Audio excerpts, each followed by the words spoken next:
Hello बच्चों, ये video मैं स्पेशली बना रहा हूँ अपने सीए फाउंडेशन एस्पायरेंट्स के लिए। और इसमें मैं आपको ये बताने वाला हूँ कि आप अपना अगर रिवीजन करना चाहते हो 30 डेज़ का एक प्लानर है जिसमें आप अकाउंट्स और इकोनॉमिक्स में अगर आप डेली 5 घंटे का इनपुट देते हो तो कैसे अपना प्लानर रिवाइज कर सकते हो और कैसे अपना पूरा रिवीजन प्लान कर सकते हो। देखो, अकाउंट्स में सबसे पहले मैंने 3 घंटे रखे हैं आपके लिए और इकोनॉमिक्स में 2 घंटे रखे हैं। सबसे पहले मैं अकाउंट्स के 3 घंटे की बात कर लेता हूँ। अकाउंट्स के जो 3 घंटे डेली हैं उसको 2+1 आवर्स के हिसाब से मैंने रख रखा है, जिसमें 2 आवर्स से मेरा मतलब है कि अगर आप कोई लेक्चर देख रहे हो तो वो लेक्चर जनरली 2 घंटे का होता है। अगर आप मेरे बैच में हो, आप बैच स्टूडेंट हो, तो उसमें एक लेक्चर लगभग 1.5 से 2 घंटे का रहता है। या अगर आप सेल्फ स्टडी भी करते हो या कोई भी लेक्चर देखते हो तो आपने फॉर एग्जांपल अपना 2 घंटे का टाइम रखा है जिसमें आप लेक्चर से स्टडी करोगे। वो स्टडी रहेगी कि आपको कोई भी कॉन्सेप्ट समझ नहीं आ रहा, आप कोई भी टॉपिक पढ़ रहे हो तो ठीक है, वो एक लर्निंग फेज़ हो गया। तो यानी कि 2 घंटे का मतलब है कि वो लर्निंग फेज़ है, अब चाहे लेक्चर से देख कर हो चाहे सेल्फ स्टडी हो।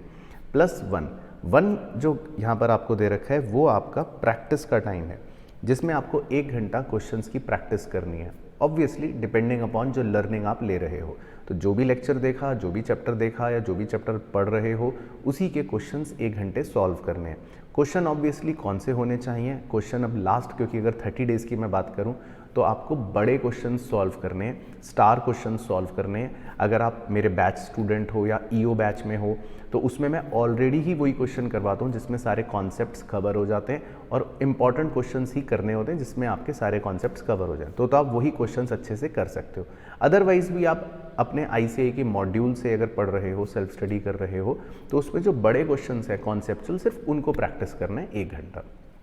अच्छा, अब आता हूँ इकोनॉमिक्स में। इकोनॉमिक्स में मैंने आपको डेली 2 घंटे की बात बोली है, जिसको ऑब्वियसली 1+1 आवर्स के हिसाब से रख रखा है। 1 घंटा मैंने लेक्चर का रखा है। अगर आप लेक्चर देख रहे हो, पढ़ रहे हो तो उसको समझ लो, सुन लो, या सेल्फ स्टडी कर रहे हो तो नोट से रीड कर लो। 1 घंटा जो है वो आपका मेनली एमसीक्यू की प्रैक्टिस का है।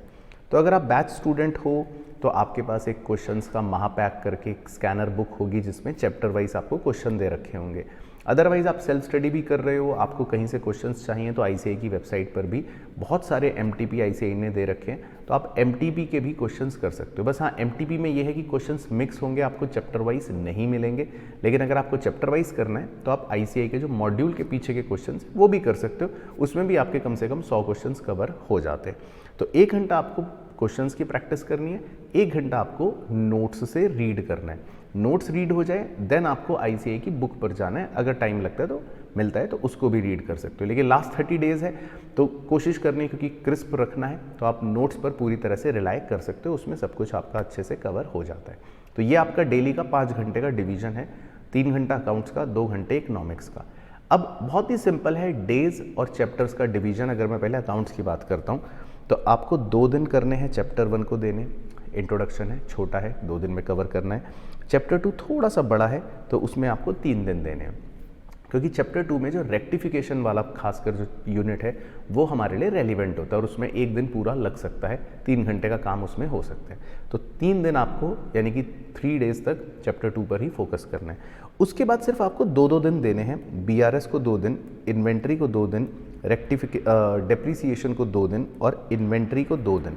ये 2 दिन के अंदर आप आराम से कर सकते हो और 2-2 दिन से ज़्यादा देने की भी ज़रूरत नहीं है, तभी 30 डेज़ में हम आगे बढ़ पाएंगे। उसके बाद चैप्टर 7 अगेन, उसमें आपको 2 दिन देने हैं फाइनल अकाउंट्स।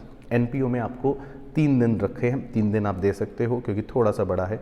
उसके बाद चैप्टर 9 सिंगल एंट्री का, उसमें आपको 2 दिन देना है क्योंकि वो फाइनल अकाउंट से रिलेट करता है, तो वो भी आपका ईजिली हो जाएगा।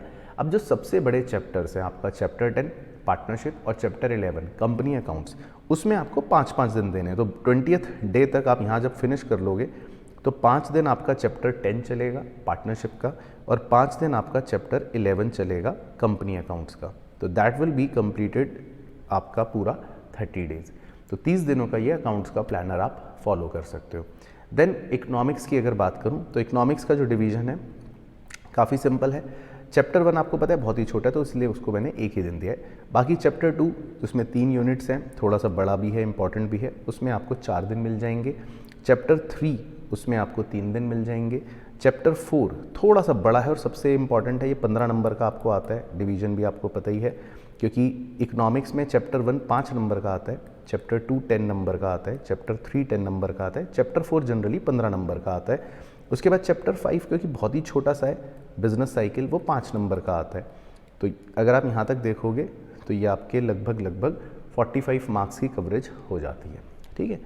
उसके बाद चैप्टर 6 ये थोड़ा सा बड़ा है आपका, ये भी 10 से 15 नंबर के आसपास का आ जाता है, मान के चलो। चैप्टर 7 जो ये है, ये भी एक इम्पॉर्टेंट है, 10 नंबर का आ जाता है।